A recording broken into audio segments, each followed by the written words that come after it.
Shepherd pie, teman-teman, resep ini sangat berbeda dari corned beef hash yang sudah pernah aku tayangkan ya. Dan ini aku rekomendasikan untuk teman-teman bikin. Yuk kita simak gimana cara buatnya. Pertama, kita harus rebus dulu kentangnya hingga halus dan lembut juga matang. Oh ya, aku beli kentangnya di e-groceries langganan aku, yaitu Pasar Now. Harganya murah, kualitasnya oke. Kemudian kentang yang sudah direbus ditiriskan dan aku haluskan menggunakan food processor hingga benar-benar lembut ya teman-teman. Setelah lembut seperti ini, aku tuang pada wadah.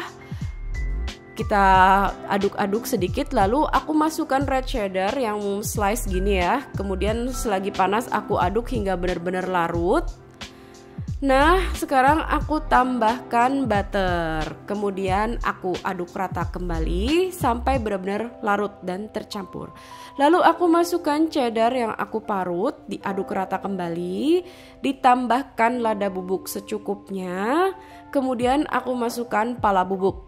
Kita aduk rata lagi teman-teman. Terus masukin 3 butir kuning telur, aku aduk rata lagi. Supaya makin enak, creamy, aku tambahkan susu UHT full cream yang aku masukkan secara bertahap. Kita aduk lagi, kemudian dimasukkan mustard 2 sendok makan supaya lebih berasa gitu ya, berbumbu. Ditambahkan garam setengah sendok teh, dikoreksi rasanya, sisihkan. Aku panaskan butter, lalu aku tumis bawang bombay dengan wortel yang sudah aku potong dadu hingga matang. Kemudian aku masukkan daging giling. Ini daging gilingnya juga aku beli melalui Pasar Now ya teman-teman. Aku pakai daging sapi giling ya, bukan daging domba. Lalu aku masukkan saus tomat. Kemudian aku aduk rata. Aku tambahkan Worcestershire sama lada hitam yang baru ditumbuk gitu ya, baru digerus. Aku masukkan Italian herb spices, lalu diaduk rata, koreksi rasa dan tuang di atas pinggan tahan panas. Kemudian aku taruh kentang yang tadi sudah dibuat dan di sini aku gurat-gurat menggunakan garpu supaya lebih cantik.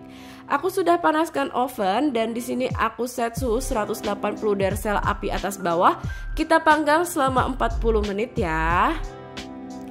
Oke teman-teman, setelah dingin barulah kita boleh sajikan supaya sudah set. Dan ini dia hasilnya. Ini aku udah cobain dan rasanya enak banget. Oh ya teman-teman, jangan lupa untuk ikutin cooking challenge dari Pasar Now dengan berbahan dasar kentang. Hadiahnya voucher belanja 250.000 untuk 3 pemenang utama dan voucher belanja 50.000 untuk 2 pemenang favorit. Yuk berani masak bareng Pasar Now.